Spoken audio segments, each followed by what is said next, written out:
Movie की शुरुआत मारा नाम की एक स्टूडेंट से होती है जो कि अपने क्लासरूम में बैठी हुई थी और उस वक्त मारा का ध्यान पढ़ाई में बिल्कुल नहीं था कि तभी उसके आगे बैठी हुई लड़की एकदम से बैलून की तरह एक्सप्लोड हो जाती है, जिस वजह से पूरे स्कूल में अफरा तफरी मच चुकी थी। इसके बाद वहां कुछ डॉक्टर और पुलिस आती है और पुलिस पूछताछ करने के लिए सभी स्टूडेंट को अपने साथ ले जाती है, जहां हम देखते हैं कि मारा एक इमेच्योर लड़की थी और वो अपनी लाइफ को हमेशा एंजॉय करती थी। तो पुलिस की इन्वेस्टिगेशन के बाद मारा और बाकी सभी स्टूडेंट्स अपने घर आ जाती है और घर आने के कुछ देर बाद मारा को एक अननोन नंबर से मैसेज आता है जो कि किसी लड़के ने करा होता है और वो मारा को अपना क्रश मानता है। यहाँ दोनों में बातचीत करते करते अंडरस्टैंडिंग बढ़ जाती है। वहीं अब नेक्स्ट डे जब मारा अपनी क्लासमेट के फ्यूनरल पर गई होती है तब उसे काफी सैड फील होता है, जिस वजह से वो अपनी फ्रेंड टेस के साथ ड्रग लेने के लिए अपने क्लासमेट जोए और जेना के पास से चली जाती है। और ड्रग लेने के बाद मारा और टेस एक कैफे में जाते हैं जहां मारा उस ड्रग को कॉफी में डालकर पी जाती है। इसके बाद वहां पर डेलन नाम का लड़का आता है जो कि वही लड़का होता है जिसने लास्ट नाइट मारा को मैसेज करा था। असल में डेलन मारा का क्लासमेट भी था। तो अब तीनों बैठकर बातें करने लगे थे।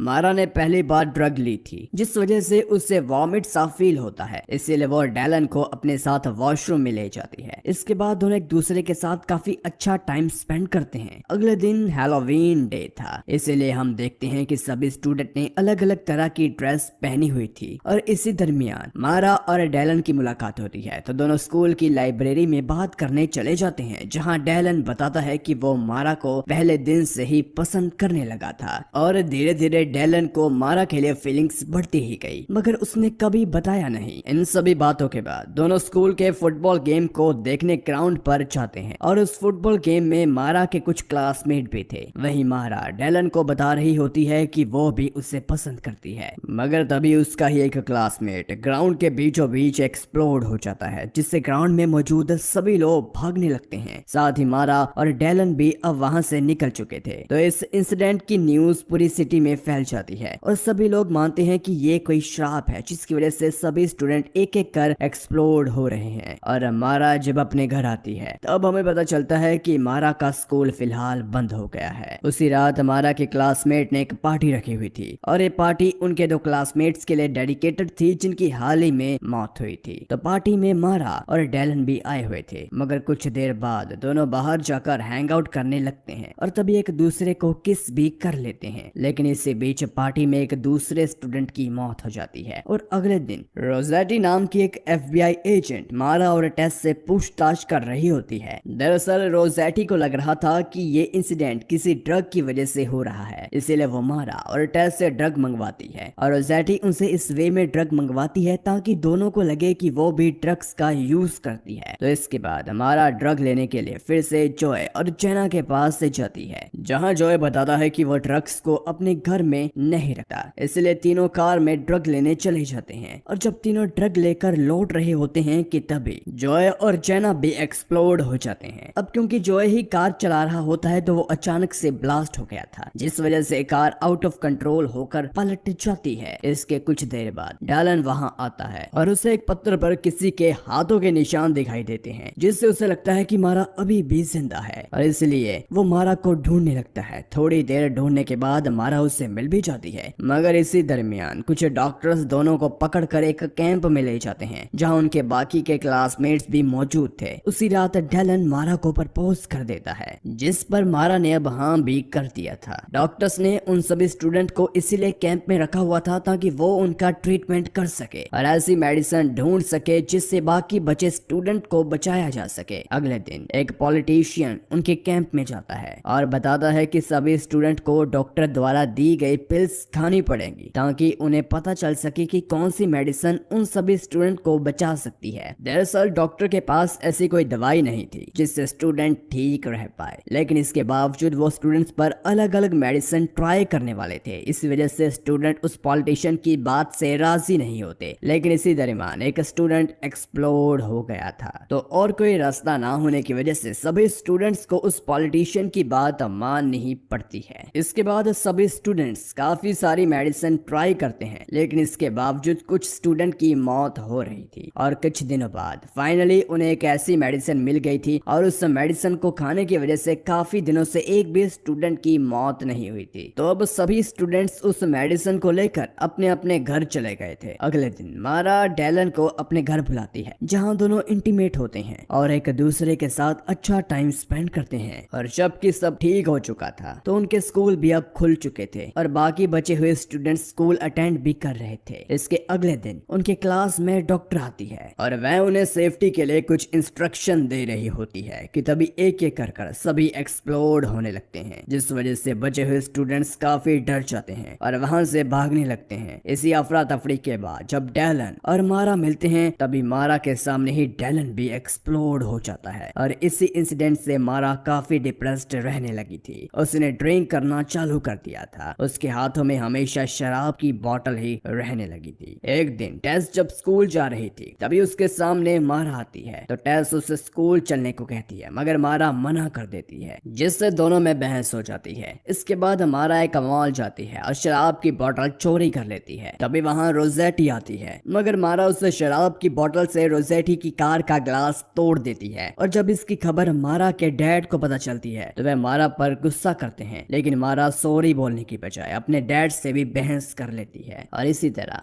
मारा के शराब पीने का सिलसिला काफी दिनों तक ऐसे ही चलता रहता है। और अब उनकी क्लास की प्रॉम नाइट पार्टी आ गई थी, इसलिए सभी स्टूडेंट्स उस पार्टी में मौजूद होते हैं और उसी पार्टी में मारा और टेस दोबारा से अच्छे दोस्त बन जाते हैं। लेकिन मारा पार्टी में भी काफी शराब पीती है और स्टेज पर जाकर कहती है कि मैं ही मनहूस हूँ और सभी स्टूडेंट मेरी वजह से ही मारे गए। मारा के इस बात का असर बाकी स्टूडेंट पर पड़ता है और वो भी अपनी अपनी गलतियां एक्सेप्ट करने लगते हैं जो कि उन्होंने अपनी लाइफ में करी होती है। इन सभी बातों के बाद मारा डायलन की फ्यूनरल वाली जगह जाती है और वहाँ बैठकर उसके कॉफिन से बात करने लगती है, जिसके कुछ देर बाद डायलन की मॉम भी वहाँ आ गई थी। इसके बाद दोनों मिलकर बातें करती हैं तो मारा बताती है कि वो डायलन को बहुत मिस करती है। ये सुनकर डायलन की मॉम उसे समझाती है कि जो कुछ भी हुआ उससे भूल जा, तुम्हें सब कुछ भूल कर एक नई शुरुआत करनी चाहिए। डायलन की मॉम मारा को काफी देर तक समझाती है और फाइनली मारा को भी रियलाइज हो जाता है कि उसे एक न्यू लाइफ स्टार्ट करनी चाहिए। इसके बाद मारा घर जाकर अपने डैड से माफी मांगती है, जिसके बाद काफी महीने गुजर जाते हैं और एक भी स्टूडेंट की मौत एक्सप्लोड होने वाली वजह से नहीं होती। तो मारा अब अपने कॉलेज के लिए दूसरी सिटी में चली जाती है और दोबारा से वो अपनी लाइफ एंजॉय करने लगती है। गाइस, इस मूवी में काफी ज्यादा सस्पेंस है और मेन तो यह है कि मूवी में यह रिवील ही नहीं किया जाता कि वो स्टूडेंट एक्सप्लोड क्यों हो रहे थे। शायद हमें आगे इस मूवी के सीक्वल में इसका रीजन पता चल जाए। और इसी सस्पेंस के साथ हमारी मूवी यहीं पर खत्म हो जाती है। तो गाइस, अगर आपको ये वीडियो अच्छी लगी तो लाइक कीजिए, ऐसे ही वीडियोस के लिए हमारे चैनल को सब्सक्राइब कीजिए।